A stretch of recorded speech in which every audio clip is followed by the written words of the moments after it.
everyone! I'm going to show you how I made this flower arrangement. First, I started with 2 burning bush branches and a stem of ivy from my garden.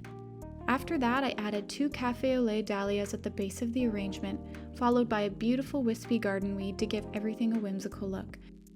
Next, I added 2 marn dahlias and a yellow dahlia in between.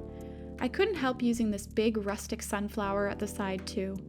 When I added the snapdragons and asters, I made sure to remove the leaves first to give the stems a spindly look.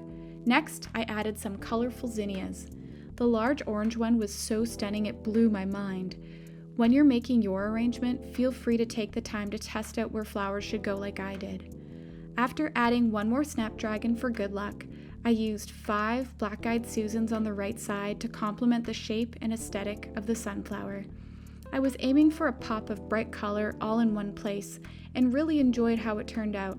What do you think? Does it work? Does it not? Let me know in the comments what you think. The last thing I placed on the side were 3 rudbeckia flowers that had already passed their prime. It gave the arrangement some interesting texture. I flipped the arrangement around and added some dahlias, another branch from a burning bush, yarrow, zinnias, a labyrinth dahlia, and then called it a day. Here's the final product. I'm so happy with how it turned out. It was easy, fun, and something I know you can create too. I hope you enjoyed this video, and please let me know what you think in the comments. If you like, follow me for more. Have a wonderful day and happy crafting, my friends.